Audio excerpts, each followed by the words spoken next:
আসসালামু আলাইকুম রহমতুল্লাহি ওবরকাতুহ।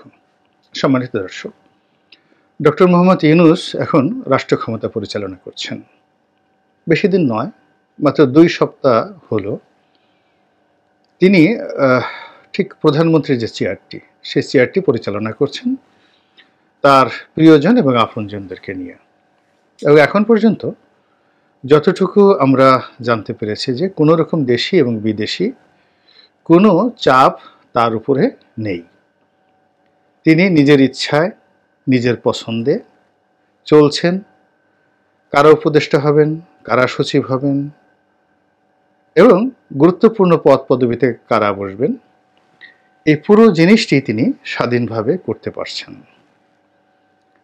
ফলে তার এই যে সাম্প্রতিক কর্মকাণ্ড, সেই কর্মকাণ্ডের ব্যাপারে আমরা প্রথমত বলতে পারি যে তিনি স্বাধীনভাবে কাজ করছেন। স্বাধীনভাবে কাজ করার মতো তার তাগত রয়েছে, শক্তি রয়েছে। এবং আগামী দিনগুলোতে যদি তার এই কর্মের ফলে দেশের উন্নয়ন ঘটে, সংস্কার হয়, ব্যাপক পরিবর্তন হয়, বহির্বিশ্বে আমাদের মান মর্যাদা বৃদ্ধি পায়, তাহলে তাকে নিয়ে যে মিথ ছিল মানুষের মনে, তিনি জ্ঞানী, গুণী, বিশ্ববিখ্যাত ব্যক্তি, তিনি সব পারেন এবং তাকে ওন করা আমাদের জন্য গৌরবের বিষয়। এরকম প্রচার এবং প্রোপাগান্ডা আমরা যারা চালিয়েছিলাম, আমাদের খুশির সীমা পরিসীমা থাকবে না।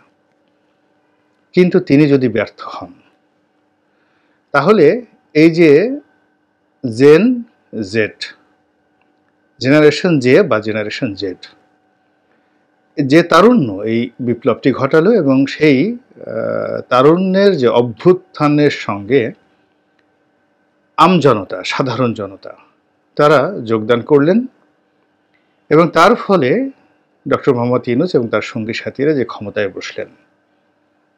কোনো কারণে যদি ডক্টর ইউনূস ফেল করেন, পরাজিত হন, ব্যর্থ হন, আল্লাহ না করুক, প্রথমে নাউজুবিল্লাহ বলে নিচ্ছি, যদি এমন পরিস্থিতি হয় তাকেও শেখ হাসিনার মতো চলে যেতে হয়, পালিয়ে যেতে হয়, কিংবা এমন যদি হয় তিনি হঠাৎ করে আমেরিকা চলে গেলেন আর এলেন না, কিংবা ইতিপূর্বে তিনি যখন রাজনৈতিক দল করেছিলেন, এটাতে রেকর্ড রয়েছে, তার সঙ্গে অনেকে যোগদান করেছিলেন এবং তার উপর নির্ভর করেছিলেন, কিন্তু শেষ মুহূর্তে এসে তিনি একেবারে 180 ডিগ্রি অ্যাঙ্গেলে গিয়ে বললেন, আমি রাজনীতি বুঝি না, রাজনীতি করব না, এটা ভুল হয়েছে। এবং তিনি একেবারে এয়ারপোর্টে এসে সেই কানে ধরে তিনি জাতির কাছে মাপ চাইলেন। তো এই ঘটনা যখন ঘটেছিল, সে আজ থেকে 15 বছর আগে, তারও আগে, 16 বছর আগে, তখন তার তারুণ্য ছিল, বয়স ছিল, তাগত ছিল। এখন তিনি বয়সের ভারে নুজো, কাজেই আগের মতো তার তারুণ্য নেই, শারীরিক শক্তি নেই, মনোবল নেই, কিন্তু মেধার যোগ্যতা হয়তো আগের চেয়ে বেশি আছে, অভিজ্ঞতা আগের চেয়ে বেশি আছে। তো এই কারণে তার সফলতার কোনো বিকল্প নেই আমাদের জন্য। কারণ হলো, যদি তিনি ব্যর্থ হন, তাহলে এই যে তরুণ যারা জেনারেশন, লাখ লাখ তরুণ, যাদের ঘাম, যাদের অশ্রু, চোখের জল, যাদের রক্ত একাকার হয়ে গেছে বাংলার জমিনে, এবং এই রক্তের উপর দাঁড়িয়ে আজকের এই গণঅভ্যুত্থান কাজ করছে। যদি কোনো তৃতীয় শক্তি আসে, যদি কোনো অশুভ শক্তি আসে, তাহলে এই লক্ষ লক্ষ তরুণের ঘর বাড়ি জ্বালিয়ে দেয়া হবে। আমরা যারা বড় বড় কথা বলছিলাম, আমাদেরকে জীবন্ত কবর দেয়া হবে। আমরা যারা দেশের মধ্যে আছি, জীবন্ত কবর। এখানে যাদেরকে এখন আইন আদালতে তোলা হচ্ছে, গ্রেপ্তার করা হচ্ছে, এটা তারা অনেক সৌভাগ্যবান। কিন্তু আগামীতে যদি আমরা পরাজিত হই, আমরা এই সুযোগটু পাবো না। আমাদেরকে একেবারে জীবন্ত ভস্ম করা হবে, চিতায় ফেলে আমাদেরকে জ্বালিয়ে দেওয়া হবে, অনেককে একেবারে জীবন্ত পুঁতে ফেলা হবে এবং আমাদের বাড়ি ঘর এমনভাবে মিশিয়ে দেওয়া হবে, মনে হবে এখানে কোনো বাড়িঘর ছিলই না। কাজেই ডক্টর ইউনূস কোনো একক ব্যক্তি নন। তার ইচ্ছার সঙ্গে আমাদের জীবন জড়িত, তার সফলতার সঙ্গে আমাদের বেঁচে থাকার যে আকাঙ্ক্ষা, সুখ, শান্তি এবং সমৃদ্ধি জড়িত। কাজেই তাকে তেল মারা যাবে না, পুতু করা যাবে না তাকে নিয়ে। তাকে প্রতি মুহূর্তে সচেতন রাখার জন্য অত্যন্ত বিনয়ের সঙ্গে, যাতে তার মনে কষ্ট না লাগে, এইভাবে কিছু কথা বলতে হবে। আমি শুরু করেছি, অনেকেই শুরু করেছেন। আমি চেষ্টা করছি যেন কোনো অবস্থাতেই এই প্রবীণ মানুষটি, সম্মানিত মানুষটি আমার দ্বারা আঘাতপ্রাপ্ত না হন। কিন্তু আমি অতীতে শেখ হাসিনাকে নিয়ে অনেক নির্দয় সমালোচনা করেছি, সে 2009 সন থেকেই।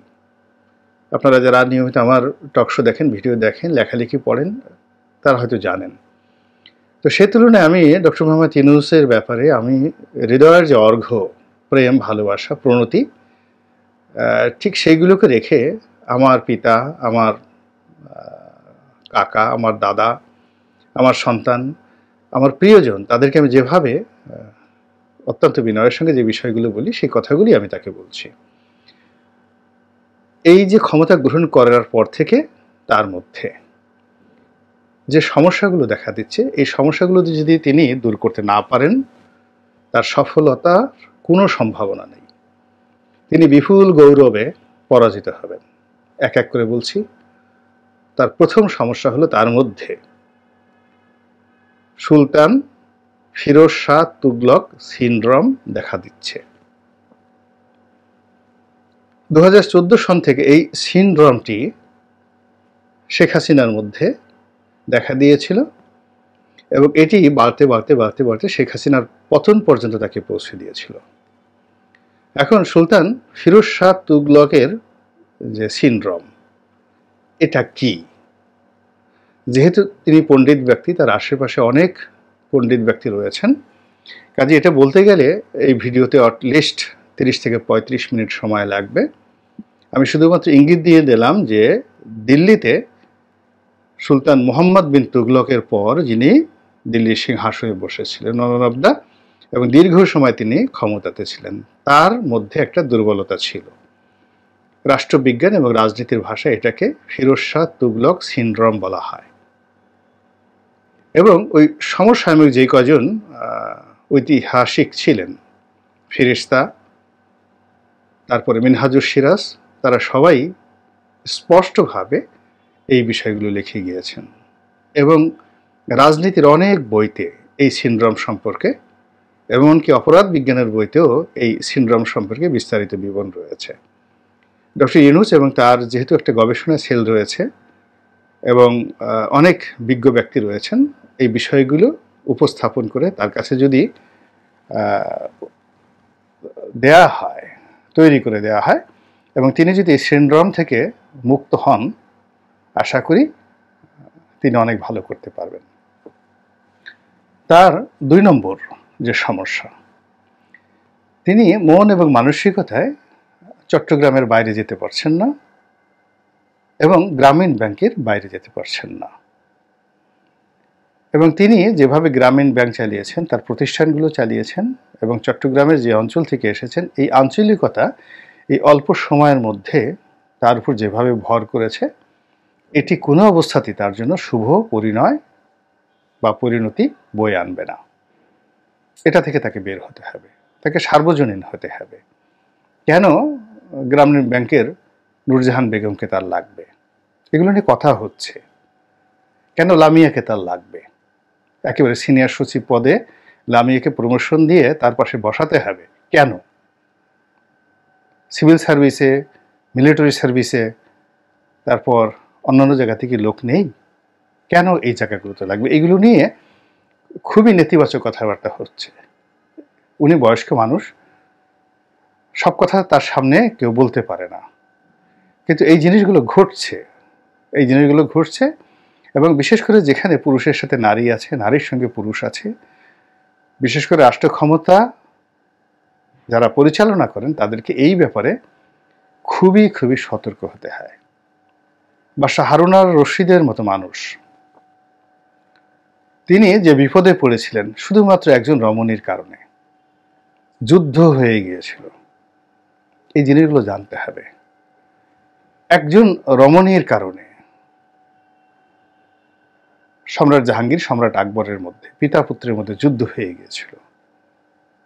এরপর একটার পর একটা তার জীবনে অনেক নারী এসেছে বাদশাহ জাহাঙ্গীরের জীবনে, এবং সবগুলো নারীর জন্যই অসংখ্য খুন খারাপি হয়েছে, বদনামি হয়েছে, সমস্যা হয়েছে, এবং সম্রাট আকবরের জীবনেও ঠিক একই সমস্যা।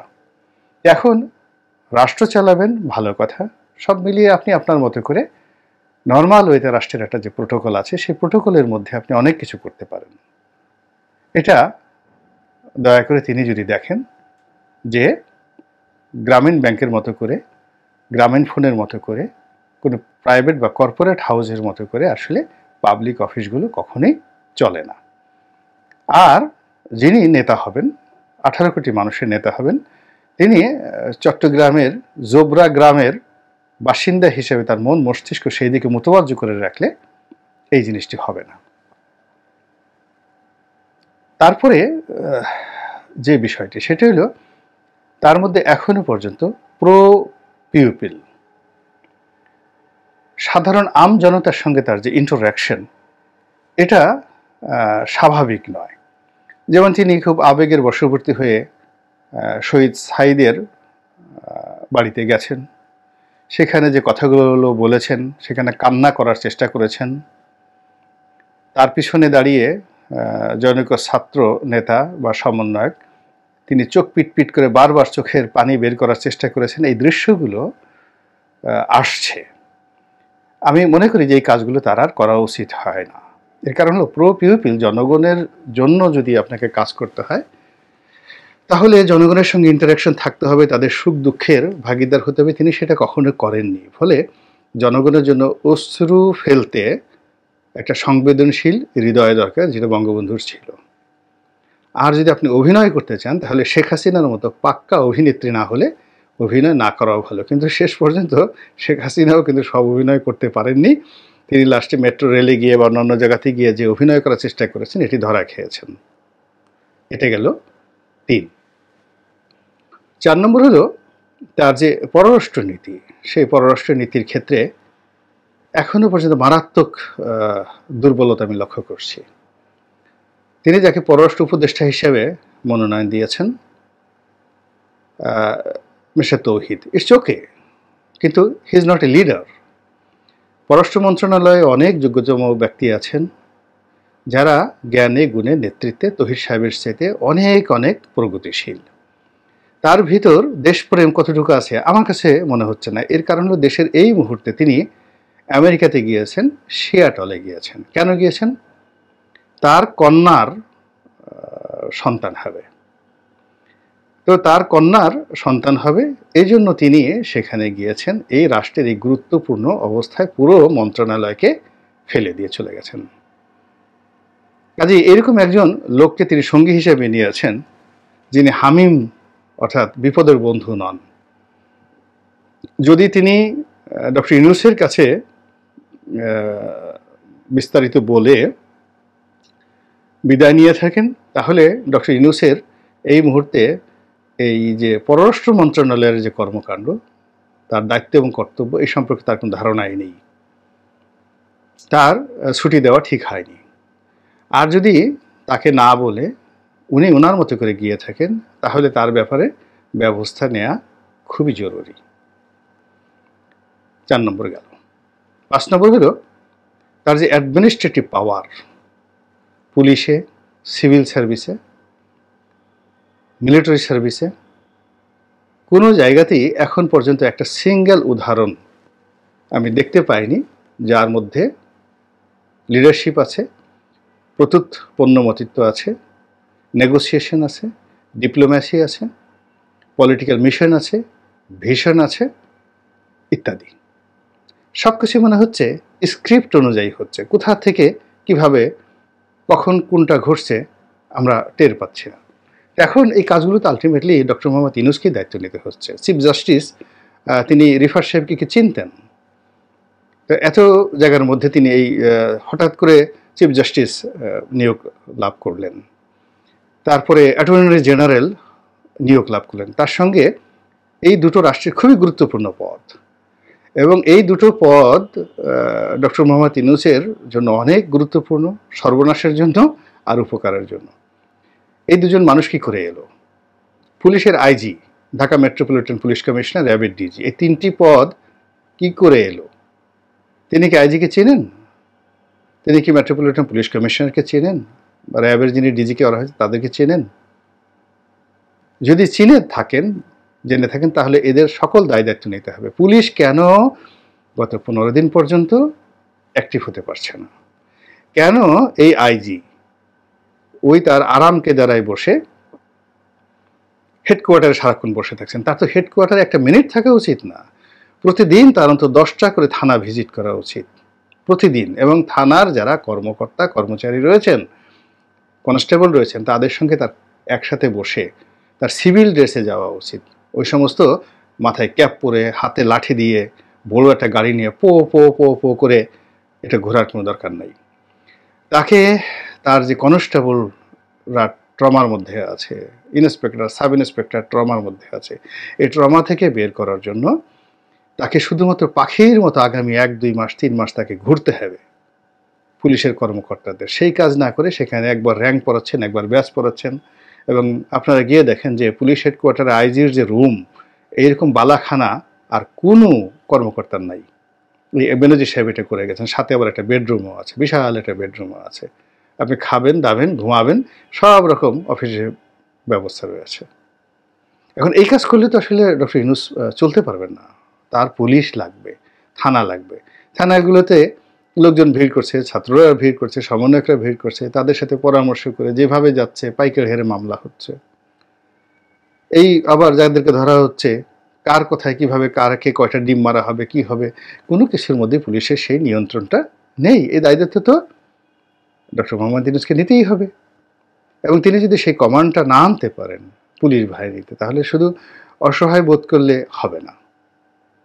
এটি গেল 6 নম্বর।